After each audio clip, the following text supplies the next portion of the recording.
Welcome, dear friends. Today's podcast is based on the spiritual classic, Divine Intimacy Meditations on the Interior Life for Every Day of the Liturgical Year by Father Gabriel of St. Mary Magdalene, OCD. For more Carmelite resources, visit the General Curia of the Teresian Carmel at discalcedcarmelite.com. Now let us begin our journey into Father Gabriel's profound spiritual insights. Welcome back. It's great to dive back into divine intimacy with you. You shared Father Gabriel's meditations for Septuagesima with me. Yeah. And wow, they are rich. They're really, I don't know, they really struck me. Yeah, they're beautiful, aren't they? Yeah. And it's this special time leading into Lent, and he really gets us thinking about how we're preparing our hearts. Absolutely. And it's not just jumping into, like, here's what you do for Lent. Like, he's really encouraging us to use this period of Septuagesima, this unique liturgical season, as a time to kind of examine the state of our souls, almost like tilling the soil. Yeah, that's a great analogy. Yeah. And one of the things that really stood out to me was this idea that our senses, which we typically think of as connecting us to the world, Right. can actually be obstacles Yeah. on our spiritual journey. It's so counterintuitive, isn't it? It is. We think of our senses as, we experience beauty. Through our senses, we experience, the world around us. And yet he's saying, like, actually, they can be hindrances. They can be Roadblocks, yeah, to our relationship with God. And he uses this really powerful analogy of the soul as a window. Oh, I love this image. Yeah. And it's like a dirty or clouded window. Mm-hmm. It can't let in the full brilliance of the sun. Mm. And in the same way, Father Gabriel suggests that our souls, when they're cluttered with distractions and attachments, they're not able to fully receive the light of God's grace. They're blocking it. Yeah. So how do we even begin Right. to clean that window, so to speak? Yeah, that's the big question, isn't it? I think that's where this idea of conversion comes in. And for Father Gabriel, it's not just about this one-time dramatic change. It's a continual process of turning towards God. He's very clear about that it's a lifelong journey. Yeah. And that image of the window of our soul is so helpful because it's a process. Right. Not a one-time cleaning. It's an ongoing thing. Right.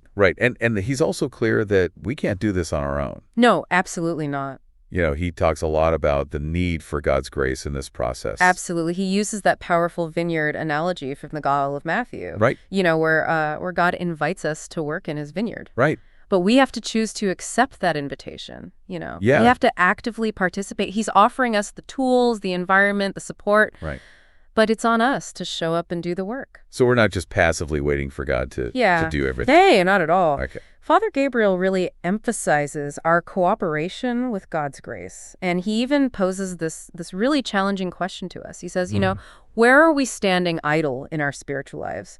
Are there areas where we're missing opportunities for growth because we're clinging to things that hold us back? And that question for me, it just lingers, It makes you think, for sure. It makes you really think, yeah. And he gets pretty specific, too, about those things we might be clinging to. He does, yeah. Things he calls voluntary attachments. Yes. And these are things that we often don't even think of as being problematic, Right. He lists things like talking too much, being overly curious, attachment to food, to comfort, to vanity, to our reputation, all these things that, we can get so easily caught up in. Right. And he's saying that even these small attachments, seemingly small attachments, can have a big impact on our spiritual freedom. Yeah, he uses this really powerful metaphor to illustrate this, the image of a bird tethered by even a slender cord. Oh, it's such a good one. Yeah. It's so vivid. It is. Like he's saying that even those seemingly insignificant attachments, those little cords, right, can prevent us from, truly soaring towards God. Taking flight, yeah. Yeah, and it's not just about external things, is it? No, it's not. He also talks about detaching from our own will, our own desires, our own opinions. Yeah, our own ego, our own sense of self. Yeah, and I think that's where it starts to get really challenging. It does. And he makes this distinction between what he calls isolated falls, You know, those moments of weakness that we all experience. Right. And habitual imperfections, which are those patterns of behavior. Right. You know, that are really driven by these deeper attachments. And it's those habitual imperfections that he suggests require a more intentional effort to uproot. So it's like identifying those recurring patterns in our lives, those things we keep tripping over. Yeah. And realizing that they might be signs of a deeper attachment. Exactly. Yeah. That needs to be addressed. Yeah, it's about going deeper than the surface. Right, right. So this is where the idea of detachment comes in. Right. And it's not about deprivation, right? No, it's not. It's about freedom. Yeah, it's about reorientation of our desires.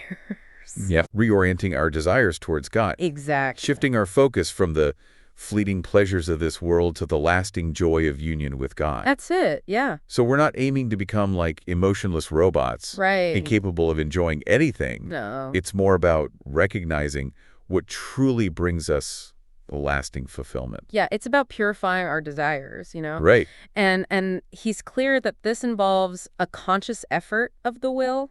You know, it's about choosing the harder path sometimes, the less pleasurable path, in order to counteract those natural inclinations that kind of pull us away from God. Right. It's like exercising a muscle. You know, the more we choose to act in accordance with God's will, even in those small things, the stronger our will becomes. And this is where I get a little apprehensive, to be honest. Sure. Because it starts to sound a bit like we're just supposed to grit our teeth and endure everything. I hear you. You know, and just kind of I know it sounds through it. Yeah, and thankfully, Father Gabriel addresses that directly. He emphasizes that this process should be undertaken with order and discretion. You know, it's a gradual shift in our focus, in our desires, working with, not against, our natural inclinations, you know? Right. So think of it less like a boot camp and more like a gentle, persistent training of the heart. So we're not aiming for some kind of superhuman perfection overnight. Right. It's about those small, yes, consistent choices. Yes, absolutely. That gradually Yes. It's a process of transformation. Towards God. Yes. Okay. So, and he reminds us, too, that this process is not meant to be burdensome. No, not at all. In fact, he says, true joy comes from aligning ourselves with God's will. Even when it means sacrificing our immediate gratification. Okay. So he's not calling us to a life of misery, but to a life of deeper, more fulfilling joy. It's a different kind of joy than we're used to. Right. It's like retraining our hearts to find pleasure in what truly matters. Absolutely. And he even uses this powerful image, the merchant seeking the pearl of great price. Oh, yes. Beautiful analogy from the Gospel of Matthew. Yeah. For the radical nature of detachment. You know, when that merchant finds that pearl of great price, he's willing to sell everything he owns to obtain it. Right. And similarly, you know, we're called to recognize the immense value of union with God. Yeah. And to be willing to let go of anything that hinders that union. Wow, that's powerful. It is. It's a radical call. It is, but where do we even begin? Right. You know, how do we know That's the question. what to detach from? Yeah. And how to actually do it? Yeah, those are great questions. Yeah. And thankfully, Father Gabriel provides some concrete guidance. Okay. He draws on the wisdom of St. John of the Cross. Okay. Outlining some specific rules for detachment. And these rules are all about making deliberate choices that counteract our natural inclinations. This feels like the practical how-to section. It is, yeah. Which I know is what I'm always looking for. Like, how do we actually do this? Exactly. And they really are. They're very practical.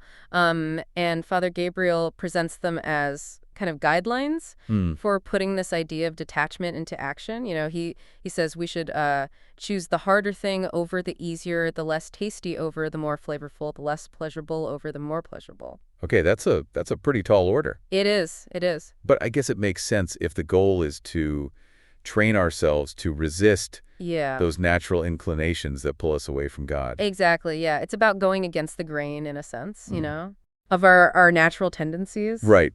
And he uses these really vivid examples. He does, yeah. To bring these rules to life. Yes. Like he talks about choosing the most insipid food, for example. Right, and again, this isn't about making ourselves miserable. It's about learning to find joy in things that aren't immediately gratifying to our senses. It's about detaching from that need for constant pleasure and finding a deeper kind of satisfaction. So maybe instead of always reaching for that sugary treat, Right. I might consider having some fruit instead. Exactly. Yeah. And not because I have to punish myself, but because I'm making a conscious choice to shift my focus right. away from pure sensory pleasure. That's a perfect example. Yeah, it's about those small daily choices that demonstrate our commitment to something higher than our immediate desires. Okay. Another rule he highlights is embracing desolation over consolation. Yeah, that one's a tough one. That one sounds, it's challenging. a bit extreme. It is. Can you explain what that means in practical terms? Sure. Yeah, it's about learning to find God's presence even in those times when we don't feel particularly close to him, when we're not experiencing those warm, fuzzy feelings of consolation. Right. It's about trusting that he's with us, even in the darkness, even when we don't feel it. So it's not about denying those feelings of desolation. Right. When they arise, well, it's about reframing how we view them. Okay. It's about recognizing that those periods of dryness can actually be opportunities for deeper growth and surrender. So think of it like a gardener tending to a plant. Yeah. Sometimes pruning is necessary. That's right. For new growth to occur. Exactly, yeah. And God sometimes allows us to go through these periods of desolation in order to prune away the things that are hindering our growth. This is starting to make more sense. Good. But I have to admit, it also raises a question for me. Sure. Doesn't it sound a bit like we're supposed to suppress our emotions? Yeah. To become stoic and unfeeling? That's a really important question. I'm glad you brought that up. Yeah. Father Gabriel is very clear that this process is not about suppressing our emotions. Okay. It's about purifying them. Can you elaborate on that distinction? Sure. It's about learning to experience our emotions, even difficult ones, in a way that's ordered towards God, Instead of letting our emotions control us, we're learning to offer them to God, allowing him to work through them. So it's not about denying our humanity. Right. But about integrating our human experience with our spiritual journey. Exactly. It's about bringing our whole selves to God. Right. Our emotions, our thoughts, our desires, everything. And this is where the role of the will comes in. Yes, absolutely. We're using our will to choose God's will over our own, even when it's difficult. Right. Trusting that he's ultimately leading us to a greater good. That's the key. Yeah, it's about trust. Right. This reminds me of that idea of the night of the senses that you mentioned earlier. Yes. It sounded a bit intimidating. It does, at first, but now I'm starting to see how it fits into this whole process of purification. It's a crucial stage in the spiritual journey. It's that time when God allows us to experience a kind of detachment from the pleasures and consolations that we're used to. So it's like a more intense form. In a way, yes. It can be a very difficult and disorienting time, but it's ultimately a period of profound grace. Father Gabriel describes two ways of entering this. He does. Night of the senses. Right. He talks about an active way and a passive way. Exactly, yes. So the active way involves our conscious efforts at self-denial. Right. So like practicing the virtues of poverty, mortification, chastity, we're choosing to detach ourselves from those things that we're attached to, even when it's difficult. Okay. And the passive way? The passive way is when God allows trials and contradictions to enter our lives, things that we wouldn't necessarily choose for ourselves, but that he uses to purify us. It's like he's gently stripping away everything that's not him so we can experience his presence more fully. I'm starting to see how these two ways work together. They do. We're making a conscious effort to detach ourselves from things. Right. And God is also working in our lives to purify us right. through circumstances. That's a great way to put it, yeah. And Father Gabriel emphasizes that this process, though often painful, is ultimately for our good. Yes, always for our good. He even describes the soul as singing of the happy fortune which befell it to pass through the dark night. Yeah. And it suggests that this process, though challenging, can ultimately lead us to a deeper experience of joy and intimacy with God. Absolutely. Yeah, it's about transformation through suffering, Mm. And it's not just about our own personal spiritual growth either. It Okay. reminds us that this purification of the senses allows us to see the world more clearly, Mm. to recognize the presence of God in everything and everyone around us. So we're not just withdrawing from the world, Right. but we're actually engaging with it in a new way. Exactly. Yeah, we're becoming more sensitive to the beauty and goodness of God's creation. Mm. And we're becoming more compassionate towards others, recognizing their struggles and their need for God's love. Thinking about this transformation of our senses and our desires, our very way of being in the world, it can feel pretty overwhelming. Like where do we even begin? You're right. It is a profound path, this purification. But you know what? Father Gabriel does offer us some really helpful guideposts, I think. Okay. And one thing that really resonated with me was his emphasis on those small, consistent choices Mm-hmm. rather than striving for some kind of overnight perfection. So we don't need to like become hermits in the desert, renouncing all earthly possessions. Yeah, unless that's your specific calling. Probably not. Okay. Father Gabriel reminds us that, we can find opportunities for detachment in the middle of our everyday lives. Okay. It might be as simple as choosing to be silent when we're tempted to gossip, Hmm. resisting that second helping of dessert, Mhm. or letting go of the need to be right in an argument. Right. Right. It's about bringing that awareness of detachment into those ordinary moments. Yes. Those little choices that might seem insignificant on their own, but add up over time. Precisely. Yeah. It's about cultivating that habit Right. of choosing God's will over our own, even in the smallest of things. Mm-hmm. And as we do that, we start to notice a shift, in our perspective, a greater sense of freedom and peace. Like we're slowly rewiring our brains. I love that. Retraining our hearts Yes. to find joy in what truly matters. Yes, I love that analogy. And one of the things that makes this process less daunting, Yeah. I think, is the reminder that we're not alone in this. Yeah. God's grace is always there to support us, to strengthen us, and to guide us. Yeah. You mentioned earlier that one thing to kind of gauge our detachment is to pay attention to how we react when we're separated from something or someone we're attached to. Right. Could you elaborate on that a little more? Yeah, sure. If we find ourselves experiencing intense anxiety, resentment, or a sense of loss when something is taken away from us, it could be a sign that we're overly attached to it. Okay, so like if I have a meltdown when my phone dies or get overly upset when someone criticizes me, that's a clue that I might need to examine those attachments. It could be, but remember, it's not about judging ourselves harshly, Right. or striving for some kind of perfect detachment overnight. Right. It's about recognizing those areas where we might be clinging too tightly and gently inviting God's grace to help us loosen our grip. This makes me think of those habitual imperfections Yes. that Father Gabriel talks about. Yes. It's not just about those isolated moments of weakness, Right. but those recurring patterns of behavior Yeah. that keep us stuck in a cycle Mhm. of self-gratification. Right. And sometimes it feels like God himself is allowing those things to happen in our lives to help us see those attachments more clearly. You're right. He often works in our lives through those trials and contradictions, those difficult situations that we wouldn't necessarily choose for ourselves, Right. but that he uses to refine and purify us. Like he's the master gardener pruning away those branches that aren't bearing fruit Beautiful image, yeah. so that we can produce even more in the future. Yes, and just as a gardener approaches his work with care and intentionality, so too does God approach our purification. He knows exactly what we need, Yeah. even when we don't. So how do we approach those trials in a way that allows them to be transformative Right. rather than destructive? That's a great question. I think Father Gabriel encourages us to approach them with humility and surrender, It's about accepting God's will even when we don't understand it, Right. and trusting that he's working for our good, even in the midst of pain. Right. It's not about passively resigning ourselves to suffering, Right.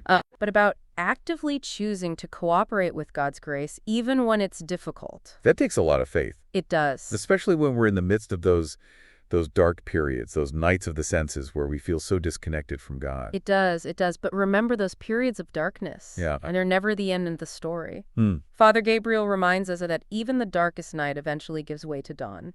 He even describes the soul as singing of the happy fortune which befell it to pass through the dark night. Wow. You know, it suggests that we can emerge from those trials stronger, more resilient, and more deeply united to God. I think what strikes me most about all of this is that this journey of detachment and purification, it's not about denying our humanity or becoming joyless ascetics. It's about opening ourselves more fully to the love of God. Yes. And allowing that love to transform us from the inside out. Beautifully said, yes. It's about recognizing that true joy and fulfillment aren't found in clinging to the things of this world, Right. but in surrendering to the one who created us and who loves us beyond measure. This has been such an enriching conversation. I feel like I'm just beginning to grasp the depth of Father Gabriel's insights. Me too. And I'm definitely inspired to keep exploring his work. Yes, his meditations are a true treasure trove of wisdom and guidance. I encourage you to keep diving in. Yeah. And to see how his words resonate with your own journey. To our listeners, thank you so much for joining us on this deep dive into the purification of the senses. Yes, thank you. We hope you found this exploration insightful and encouraging. Remember, this is a journey, not a destination. Be patient with yourself, trust in God's grace, and take those small steps each day towards greater freedom and intimacy with the divine. Thank you for spending this time with us today, reflecting on the wisdom of the Carmelite saints. I hope these words have inspired and uplifted you. Until next time, may God bless us and keep us close to his heart. Take care and see you soon.